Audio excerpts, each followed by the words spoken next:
আসসালামু আলাইকুম বন্ধুরা, কেমন আছো? আশা করি সবাই ভালো আছে। আল্লাহর রহমতে আমিও বেশ ভালো আছি। সকালবেলা ঘুম থেকে উঠে আগে মাছগুলা ভিজায় রাখছিলাম, কারণ গুঁড়া মাছ কাটতে অনেক বেশি সময় লাগে। তারপরে এখন ভেন্ডি ভাজিটা বসিয়ে দিলাম আর ডালটা বাগার দিয়ে নিয়েছি। এখন ধনিয়া পাতা দিয়ে গুঁড়া মাছটা টমেটো দিয়ে ভুনা করে নিব। হালকা একটু আদা রসুন দিয়ে দিলাম।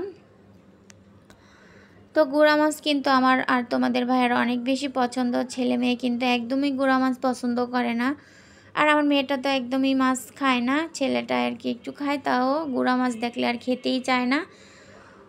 তো আমার শ্বশুর শাশুড়ি কিন্তু প্রায় 6 দিনের মতো আমার বাসায় ছিল।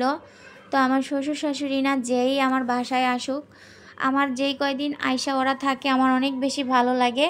চলে গেলে আমার মেয়েটাও কান্না করে, আমারও মনটা সেদিন আর ভালো লাগে না, কোনো কাজকাম করি না, একবারে ক্লান্ত হয়ে পড়ি। তো আজকে রান্না বান্নাটার পরে টেবিলের ডালাগুলো সুন্দর মতো পরিষ্কার করে নিচ্ছি, কারণ আমি মেহমান বাসায় আসলে সব সময় চলে গেলে রুমগুলো আর কি ডিপ ক্লিন করে নেই। তো এই যে এক এক করে একটু একটু করে নিচ্ছি। তো এখন সাবান পানি দিয়ে টেবিলটা পরিষ্কার করে এই ডালাগুলো কিন্তু আমি সাবান পানি দিয়ে মেজে আগে পানি ঝরাইতে দিয়ে দিয়েছিলাম। তো এখন খাবারটা টেবিলে সাজিয়ে রেখে বাকি কাজগুলো করে নিব। তো রান্নাটা আমি সবসময় আগেই করে থাকি, ঘরের কাজগুলো পরে করি, কারণ গ্যাস থাকে না। তো এখানে মেয়েটা সকাল থেকে কিছুই খায় না, ওকে একটু ভাত দিলাম, সাথে ভেন্ডি ভাজি কেন দিলাম এই কারণে এখন রাগ করেছে, খাবে না। তো শ্বশুর শাশুড়ি তো এই রুমেই ছেলের সাথে ঘুমিয়েছিল। তো আজকে আমার ছেলের বিছনাটা একদম সুন্দর মতো পরিষ্কার করে নেব, এগুলো ধুয়ে টুয়ে। তো আকাশের অবস্থা তেমন ভালো না, একটু রোদ উঠতেছে আবার কেমন রোদ বন্ধ হয়ে যাচ্ছে, এই কারণে আর তোষকগুলো রোদও দিব না, শুধু খাতাগুলো ধুয়ে নিব। তো ভাবতেছি তোষকের উপরে যেই খাতাটা আছে আর এই গায়ের খাতাটা দুটোটাই ধুয়ে নিব। তো এখন এই যে এগুলো উঠায় নিচ্ছি ধোয়ার জন্য, আর আমি চুলায় গরম পানি বসিয়ে দিয়েছি। এখন এই যে এগুলো একটু ভিজিয়ে দিলাম। আর এই চাদর দুইটা কিনা আমি এত লস খাইছি, কারণ প্রচুর রং ওঠে। আর এই চাদরটা আমার রুমের অনেক বেশি ভালো, একটুও রং ওঠে না, শুধু কালারটা নষ্ট হয়ে যাইতেছে, মানে জ্বলে যায় কিন্তু রং ওঠে না। তারপরে এক এক করে সবগুলো রুম গোছগাছ করে এখন আমি দুটোটা রুমের ফ্যান একটু মুছে নিলাম সাবান পানি দিয়া মাইজা, তারপরে মুছে নিয়েছি। তো আজকে আমার ক্যামেরাটার কি যেন হয়েছে, তার কারণে আমার একটু ভিডিওর ক্লিক নিতে কষ্ট হইতেছে। তো ফ্যানগুলো মুছলে কিন্তু অনেক বেশি সুন্দর লাগে। তারপরে আমি ঘরগুলো ঝাড় দিয়ে মুছে এখন আসলাম, এসে দেখি পানি নাই। তারপরে আবার পানি আসলো, তারপরে এই যে কাপড় চোপড় খাতাগুলো ধুয়ে রোদও দিয়ে দিলাম, দিয়ে তারপরে বালতি টালতিগুলো মেজে পরিষ্কার করে রেখে দিলাম।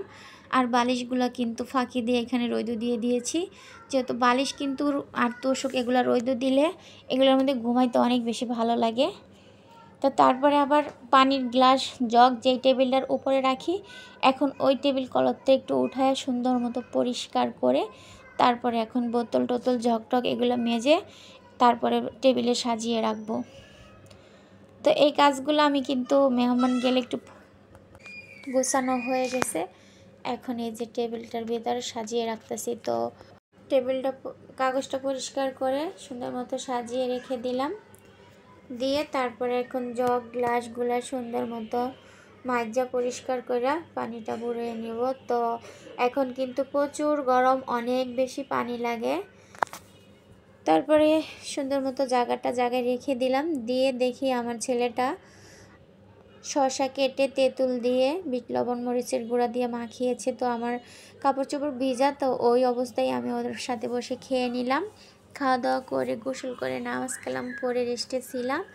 তারপরে সন্ধ্যার দিকে আবার আমি এই যে ছেলের বিছনাটা সুন্দর মতো গুছিয়ে দিয়েছি। তো খাতাগুলো যে ধুইছিলাম সুন্দর অনেক শুকিয়ে গেছে মাশাল্লাহ, যে রোদ ওঠে শুকাবে না তো কি করবে। তো এই যে বিছনাটা ফাইনালি গোছানো শেষ, এখন চাদরটা ভাঁজ করে জায়গায় রেখে দিব। তো ভিডিওটা আজকের মতো এ পর্যন্তই ছিল। সবাই ভালো থাকবেন, সুস্থ থাকবেন, আর আমার জন্য একটু দোয়া করবেন। আল্লাহ হাফেজ।